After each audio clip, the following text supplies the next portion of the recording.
Hi అండి. ఈరోజు మనము స్కూల్ అసిస్టెంట్ డిఎస్సి గణిత శాస్త్రానికి సంబంధించిన తెలుగు అకాడమీ వారిదండి 3వ అధ్యాయంలో ప్రాక్టీస్ బిట్స్ చేసుకోబోతున్నామండి. ఈ చాప్టర్ నుంచి చాలా ఇంపార్టెంట్ అండి. బిట్స్ చాలా ఇంపార్టెంట్ డిఎస్సికి. సో అది రివిజన్ మనం చేసుకున్నాము. తర్వాత కొన్ని ప్రాక్టీస్ బిట్స్ చేసుకున్నాము కిందటి వీడియోలో. దానికి కంటిన్యూషన్ చూడండి. ఇంకా ఇక్కడ మీకు డిఎస్సి 2012 అని కూడా ఇస్తున్నారండి తెలుగు అకాడమీలో. కాబట్టి చాలా జాగ్రత్తగా అబ్జర్వ్ చేసుకుంటా గుర్తుపెట్టుకోవాలండి. ప్రతి బిట్టు ఇంపార్టెంట్. ఇది అకాడమిక్ బుక్ అండి, తెలుగు అకాడమిక్ బుక్ డిఎస్సి సంబంధించింది, స్కూల్ అసిస్టెంట్కి సంబంధించిందండి. మనోవైజ్ఞానిక ప్రాతిపదిక లేని గణిత బోధన పద్ధతి. మనోవైజ్ఞానికకి ప్రాతిపదిక లేనిది. ఇప్పుడు ఇక్కడ అయితే మనము సూత్రాన్ని ఆవిష్కరిస్తాం కదా, అందుకని ఇది లేనిది కాబట్టి సూత్రాన్ని ఆవిష్కరించలేం కదా నిగమన పద్ధతిలో. అప్పుడు మనం నిగమన పద్ధతి అంటామండి. Next 1 - cos θ / 1 + cos θ = cosecant θ - cot θ (² నిరూపించుటకు అనువైన బోధనా పద్ధతి. సారాంశం నుంచి దత్తాంశానికండి. అది విశ్లేషణ పద్ధతి అవుతుంది. సారాంశం నుంచి దత్తాంశానికి. ఒక్కోసారి మనం RHS = LHS అని చూపిస్తూ ఉంటామండి. LHS నుంచి RHSకి కష్టంగా ఉన్నప్పుడు. కాబట్టి సారాంశం నుంచి దత్తాంశానికి అనువైన పద్ధతి ఏంటి అంటే విశ్లేషణ పద్ధతి.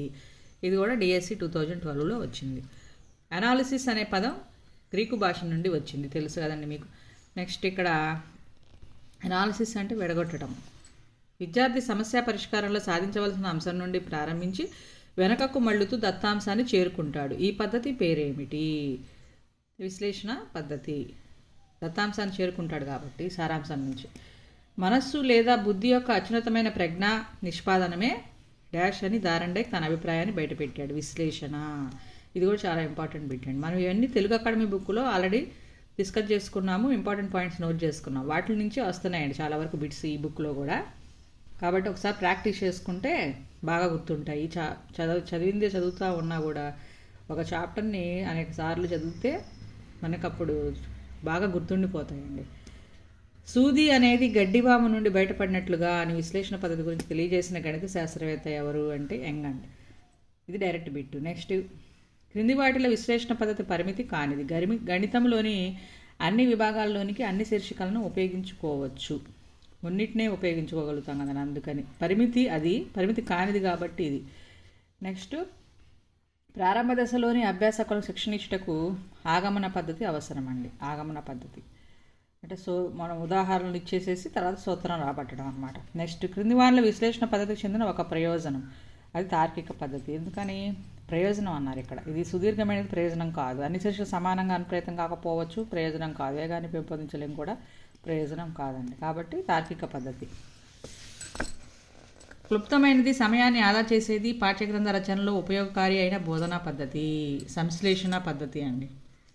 సమయాన్ని ఆదా చేసేది, క్లుప్తమైనది, పాఠ్యగ్రంథ రచనలో ఉపయోగకారి.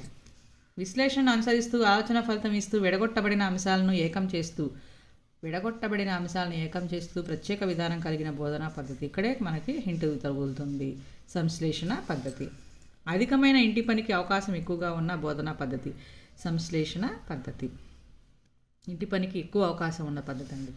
ఈ క్రింది వాళ్ళ సంశ్లేషణ పద్ధతి దోషం ఏమిటి? సృజనాత్మకత, ఆవిష్కరణ, సంపూర్ణ అవగాహనలకు స్థానం లేకపోవటము. అది బట్టి విధానానికి ఎక్కువ ప్రాధాన్యత ఇస్తుంది. ఇప్పుడు దోషం అంటే ఇప్పుడు మనం క్రియేటివిటీగా ఆలోచించలేము. సంశ్లేషణ పద్ధతి అన్నీ కలిపేసేసి ఆ ఆన్సర్ వచ్చేసిందని చెప్తాం అనమాట. సారాంశం, దత్తాంశం నుంచి సారాంశానికి అట్లా క్రియేటివిటీ ఉండదు ఇక్కడ. ఆలోచన ఫలితంగా వ్యవహరించే గణిత బోధనా పద్ధతి. సంశ్లేషణ పద్ధతి. ఆలోచన ఫలితంగా అంటే ఒక స్టెప్ తర్వాత ఇంకో స్టెప్ మనం మిస్ అయినా కూడా మొత్తం రాంగ్ అయ్యింది. అందుకని ఆలోచన ఫలితం మనం జాగ్రత్తగా ఆలోచన చేసే పద్ధతి అనమాట సంశ్లేషణ పద్ధతి. B/C = D/E అయితే B+C/B - C D+C/D - C అని నిరూపించుటకు ఉపయోగించే బోధన పద్ధతి. ఇది డిఎస్సి 2012లో వచ్చింది సంశ్లేషణ పద్ధతి. ఇది ఇక్కడ కొన్ని కలుపుకుంటున్నాం అండి, సంయుక్తం చేస్తున్నాం కాబట్టి సంశ్లేషణ పద్ధతి. సంశ్లేషణ పద్ధతి యొక్క ముఖ్యమైన లక్షణము దత్తాంశం నుంచి సారాంశానికి సాగుతుంది. డైరెక్ట్ బిట్ ఇది.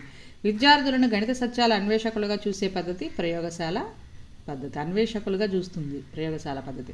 చేయడం ద్వారా నేర్చుకోవడం, పరిశీలన ద్వారా నేర్చుకోవడం అనే సూత్రాలను కలిగి ఉన్న బోధనా పద్ధతి అనేది ప్రయోగశాల పద్ధతి అండి. నెక్స్ట్, విద్యార్థుల్లో ఒకటి కంటే ఎక్కువ జ్ఞానేంద్రియాల వినియోగం జరిగే పద్ధతి, ఇది కూడా డైరెక్ట్ బిట్ ప్రయోగశాల పద్ధతి. ప్రయోగశాల పద్ధతి యొక్క గుణం కానిది జ్ఞాపక శక్తికి ప్రాధాన్యతనిస్తుంది. ప్రయోగశాల పద్ధతిలో అసలు జ్ఞాపక శక్తి ఉండదు కదండి, ఇవన్నీ అవుతాయి ప్రయోగశాల పద్ధతికి లక్షణాలు అవుతాయి అన్నమాట. త్రిభుజంలో 3 కోణాల మొత్తం 180 డిగ్రీలని ప్రయోగాత్మకంగా బోధించుటకు ఉపయోగపడు పద్ధతి ప్రయోగశాల పద్ధతి.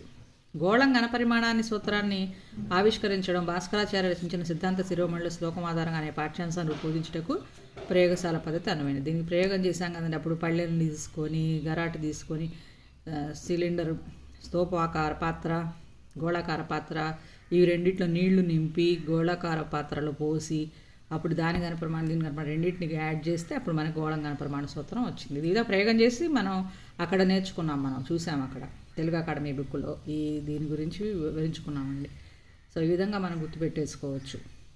శంకు ఘనపరిమాణ సూత్రాన్ని ఆవిష్కరించడానికి అనువైన బోధనా పద్ధతి ప్రయోగశాల. ఘనపరిమాణం అనగానే మనం ఏదన్నా లిక్విడ్ తీసుకొని దానిని పోసేసి శంకు ఆకారం పాత్రలో పోసేసి కనుక్కుంటామండి. సమస్య సాధన విధానాన్ని మాత్రమే రాబట్టే గణిత బోధనా పద్ధతి. ఇక్కడ సాధన విధానం మాత్రమే, విధానము విశ్లేషణ గుర్తుపెట్టుకోండి, విధానం మాత్రమే రాబట్టే పద్ధతి. ఆర్మ్స్ట్రాంగ్ అన్వేషణ పద్ధతిని రూపొందించారు. ఆ ఉంది ఆర్మ్స్ట్రాంగ్లో, ఇక్కడ అన్వేషణలో ఉంది, అట్లా గుర్తుపెట్టేసుకోవచ్చు. ఇది కూడా డైరెక్ట్ బిట్. అన్వేషణ పద్ధతి గుణం కానిది, ఆత్మవిశ్వాసం లేనివాడుగా తయారవుతాడు.